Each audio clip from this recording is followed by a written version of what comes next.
Bali ngayon, papalit tayo ng caliper natin. So makikita nyo naman, stock pa yung caliper ko. So papalitan natin siya ng panibagong RCB na S26 na caliper. So pati itong likod, papalitan natin kasi stock pa siya. So nakakita tayo ng magandang RCB caliper, kaya papalitan natin siya ng bago. Tara, let's go. Bali, ito yung ating RCB caliper na papalit. Ayan, kulay pula siya. So available to para sa NMAX, Aerox, tsaka R15. Meron na siyang kasamang banjo bolt, isa. Tapos mayroon na rin siyang kasamang bracket. Tsaka brake pads. So bago ko isalpak to, nakakabit ko muna tong Phyto brake pads dito sa RCB caliper. Kasi mas gusto ko yung braking power nito. Mas aggressive at saka mas madali ka napapahinto. Hindi siya malakas umupod ng rotor disc. Tapos ito naman yung caliper natin na pang rear. Ayan. So pareho lang din siya ng itsura. Ayan, pareho lang siya ng itsura. Magkaiba lang ng bracket. So bali yung brake pad nga pala na napapalit natin. Ang available na pwede rito sa RCB S26 na caliper ay yung pang RS125, XRM125 or Wave 125. Nabibili nyo itong RCB caliper at itong Phyto brake pads. Nasa comment section yung link. Check nyo na lang. Ito yung tinatawag nilang special fins na folding fins kung tawagin. High quality alloy yung ginamit and then yung kulay niya ay anodized siya. Then yung piston naman nito na ginamit is 26mm while yung stock at saka yung E-series ng RCB caliper ay 25mm lang. So 1mm additional lang yung nadagdag sa piston. Nahila mo na yung clip. Ito naman susunod mong hilahin.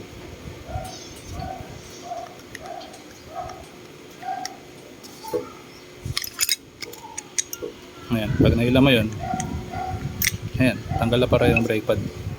So ito yung Phyto brake pads. Ayan. Street Sport. Ayan, mas gusto ko to compared dun sa Rookie. Itong minakosli na to, ito yung nasa loob. Kasi siya yung kakalang dito. Ayan, at may stopper kasi dito na yero, tsaka bakal. Ito siya dapat nakasampa.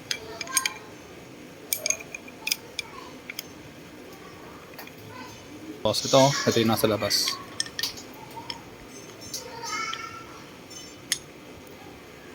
Ngayon kapag napwesto mo na yung dalawang brake pads, kunin mo na yung tumpin na inugot mo kanina, tapos balik mo na dito sa butas.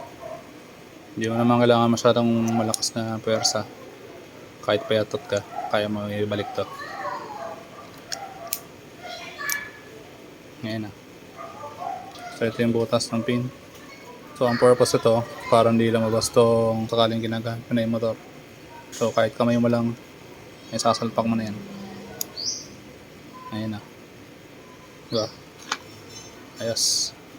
So para mabaklas mo yung caliper mo, kailangan mo ng Allen wrench na star. So personally wala ako na to. Maraming salamat kay Bill Corantes. Pinuntahan niya tayo dito para pairawin tayo ng Allen wrench na star.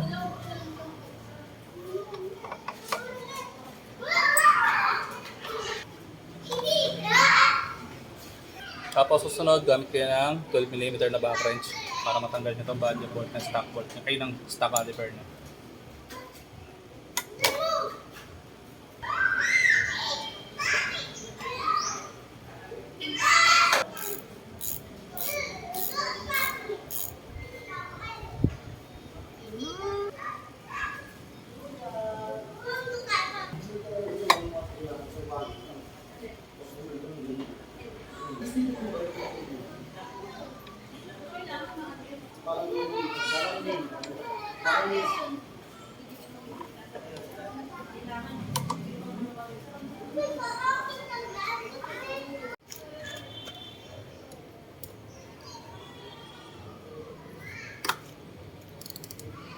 Ngayon, para matanggal mo itong bolt na to, tsaka ito nasa ilalim, kailangan mo ng 14mm na socket.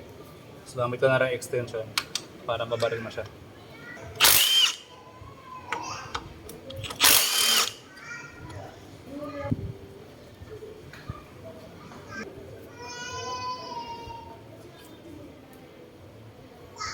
So yung dating posisyon ng banjo bolt niya, ganito kasi. So ngayon, ayusin natin siya para hindi pilipit yung hose.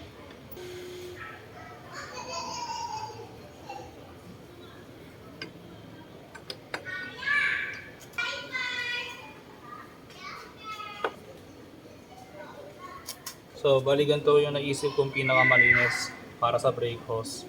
Kasi kapag hindi mo binaligtad to, hindi mo siya may totornilyo. Tapos maaabot mo pa rin tong hook para dun sa brake hose mo para mas maging malinis siya. Ayan. Ang isa palang downside nitong F26 caliper na pang rear. So wala kang space para sa nipple mo kapag mag-bleed ka. Ngayon, ang mga gagawin mong paraan para makapag-bleed ka dito naman sa banjo board.